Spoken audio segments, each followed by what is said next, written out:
अपने बयानों और सियासी दांवपेच से उत्तर प्रदेश की सियासत में हमेशा सुर्खियों में रहने वाले कैबिनेट मंत्री ओम प्रकाश राजभर जी हमारे साथ जुड़े हैं। हम उनसे बात करेंगे। मंत्री जी, अभी हम लोग जहां बैठे हैं 24 घंटे पहले मुख्यमंत्री योगी आदित्यनाथ ने पहली बार यहां पर जनता दरबार लगाया, लोगों की बातों को सुना, लेकिन कांग्रेस सपा साफ कह रही है कि इसमें तो बीजेपी के ही जो नेता हैं वो घुस गए, लोगों को मौका ही नहीं मिला। हम लोगों को मतलब पूरा प्रदेश बीजेपी मय हो गया है, वो लोगों का कहना यही है।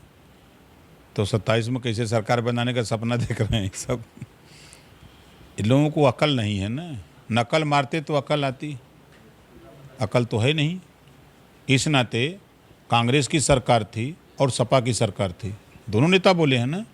इसी बनारस में Mayawati ji schedule tribes ISPCS निःशुल्क कोचिंग सेंटर खोला लालपुर में, बनारस में।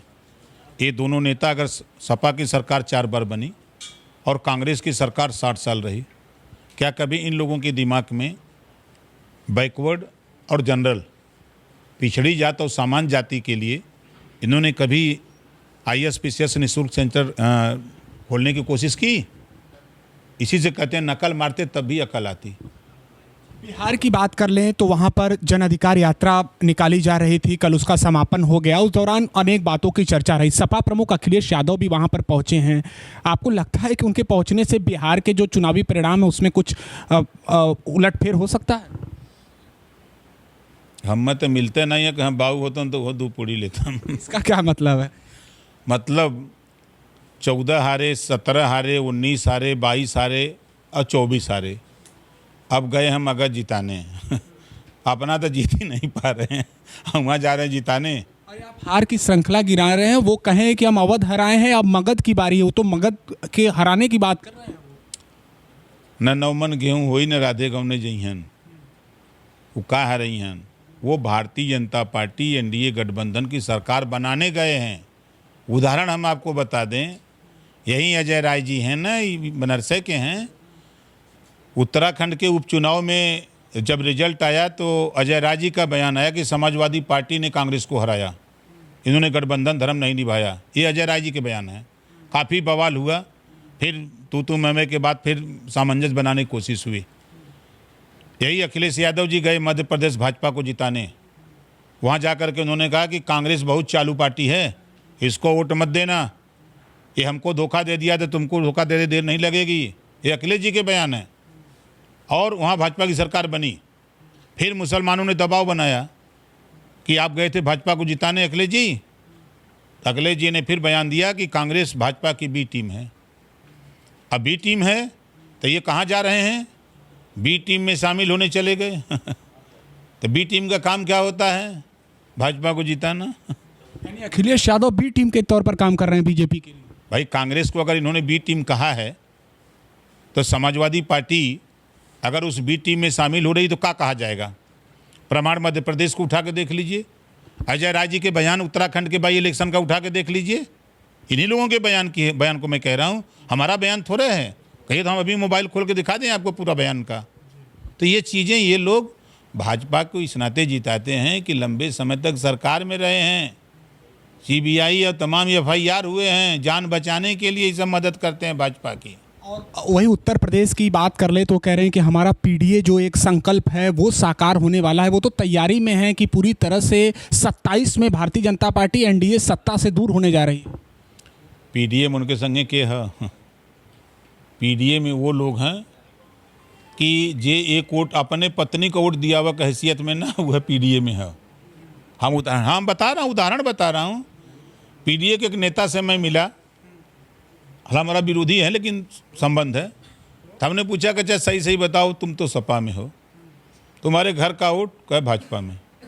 हम कहते PDA जीतेगा कैसे? अरे कहीं से बोलल जाता, जीते ही थोड़ो ना। इसके अलावा संघ प्रमुख मोहन भागवत के एक बयान की खूब चर्चा है। उन्होंने फिर से कहा है कि परिवार, एक सामाजिक व्यवस्था की चर्चा करते हुए कि परिवार में 3 बच्चे होने चाहिए। आपको लगता है कि ये कोई तय करेगा कि किस परिवार में या किसको कितने बच्चे होने चाहिए? देखिए, वो उनका बयान है, लोकतंत्र है, देश आज़ाद है, सब लोग स्वतंत्र हैं भैया। किसके कितने बच्चे होंगे सब ऊपर वाला करता कराता है, जानता है। अब किसी के मना करने से कोई मानने वाला नहीं है। लेकिन मंत्री जी ये तो बात है ना कि नसीहत भी अगर कोई दे रहा है तो उस वो एक बड़े तबके पर उसका असर पड़ रहा है। तो वचनम किम दरिद्रम वचनम किम दरिद्रम, जबान में तो ताकत है, बोलना ये चाहे आपको जो बोलना है, क्या दिक्कत है। यानी उनके बयान का कोई एक उस पर हम तो नहीं मानते भाई, दुनिया माने। इस जो उनका ही बयान है, इस बयान से समाज में कोई मानने को तैयार नहीं है।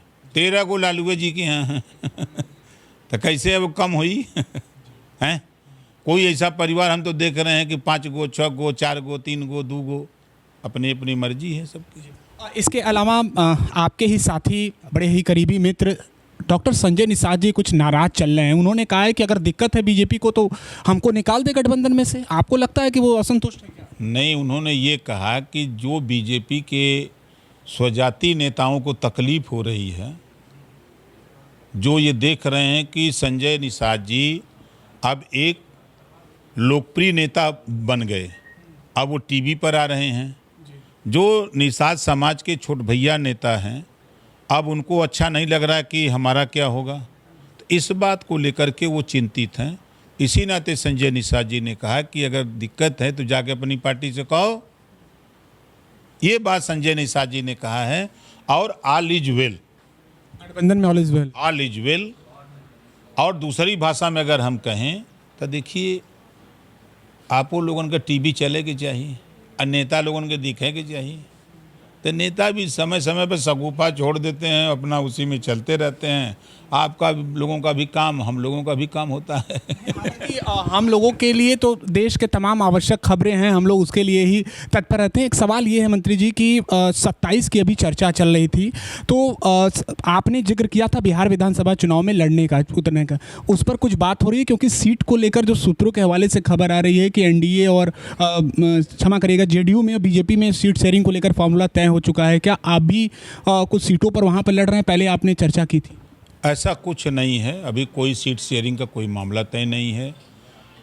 मैं दिल्ली गया था, माननीय जेपी नड्डा जी से भी मिला, माननीय अमित शाह जी से भी मिला, प्रधानमंत्री जी से भी मिला, वहाँ प्रदीप जायसवाल जी से भी मिला, जो संगठन मंत्री हैं उनसे भी मिला, विनोद तावड़े जी से भी, मतलब सबसे बातचीत हमारी हुई है। और 29 सीटों की सूची हमने दी है, मांगा था उन लोगों ने। तो ये तय हुआ कि चुनाव नज़दीक आता है तो हम लोग बैठ करके सब लोग तय कर लेंगे, हम लोगों को मिल के लड़ना है, ये बात पक्की है।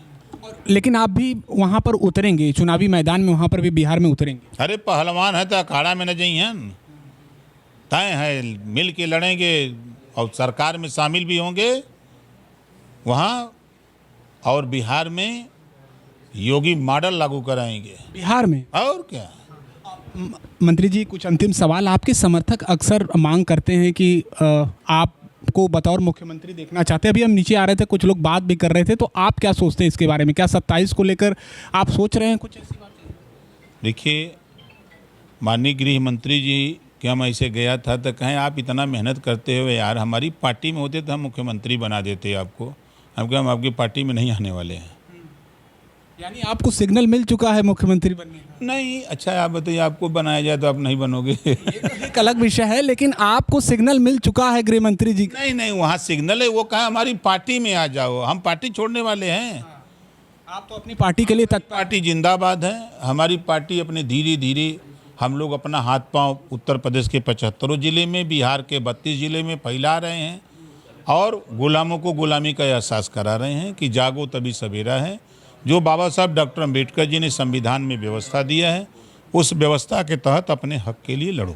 लेकिन गृह मंत्री जी ने कहा कि हमारी पार्टी में आ जाइए तो आपको। हाँ, वो कहे कि आप जैसा मेहनत करने वाला नेता हमारी पार्टी में नहीं है, आप हमारी पार्टी में आ जाओ तो हम जुगाड़ बना दें। हम नहीं आने वाले हैं। बसपा सुप्रीमो एक बड़ी रैली लखनऊ में कर रही हैं, माना जा रहा है कि 27 को लेकर वो आगाज कर रही हैं। आप हर तबके के राजनीति को बड़े करीब से समझते हैं मंत्री जी, क्या लगता है ये कितना प्रभावशाली होगा और किस पार्टी के लिए चुनौती हो सकती हैं बहन मायावती? समाजवादी पार्टी और कांग्रेस के लिए चुनौती है। इन दोनों पार्टी से ताकतवर मायावती जी निकलेंगी, देख लेना आने वाले दिनों में। यानी उनका खेल बिगाड़ सकती हैं? ये दोनों को पिछाड़ देंगी, देख लेना खेलना। अब वो जो काम शुरू करने जा रही हैं 6 दिसंबर से, एक बड़ा ऐतिहासिक कदम मायावती जी ने उठाया है आई दोनों जने का हवा जौन हो ना बचल थोड़ थाड़ सब निकाल देंगे। एक अंतिम सवाल, रोजगार को लेकर भी आप चर्चा करते रहते हैं। एक बड़ा रोजगार मेला लखनऊ में लगा था, इस पर विपक्ष ने तंज कसा है कि मांग बहुत ज़्यादा थी और वहाँ पर जो लोग पहुँचे उनको रोजगार नहीं मिला, तो क्या कहेंगे आप? देखिए, विपक्ष का काम है विरोध करना। सरकार मेले लगा करके रोजगार देने का काम 22,000 लोगों को दिया गया ना, तो एक ही साथ सबको नहीं दे सकते, लेकिन प्रयास सरकार का है कि हम ज़्यादा से ज़्यादा लोगों को रोजगार दें, नौकरी दें, प्रदेश में अमन चैन रहे, भाईचारा रहे, सब लोग मिल के रहें। प्रयास ये हो रहा है। कथावाचक अनिरुद्धाचार्य का बयान एक बार अलग अलग चर्चाओं में रहता है। उन्होंने जब कहा कि महिलाएं बाहर जाती हैं, बच्चियां बाहर जाती हैं, उसको लेकर कुछ बयान का, आपको लगता है कि ऐसे कथावाचक समाज में क्या संदेश देते हैं? कहने से पहले कुछ सोचना चाहिए। ये कथावाचक जो बयान देते हैं ना, इनके पास कोई मशीन है का नापने का?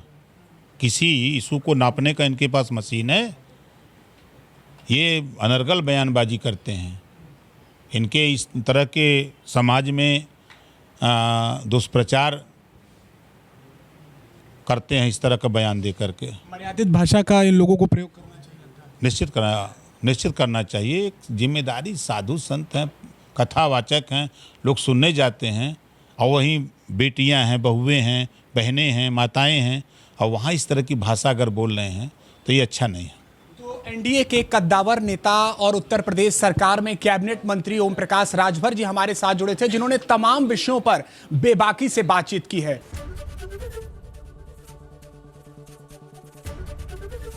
एबीपी गंगा, खबर आपकी, जुबान आपकी।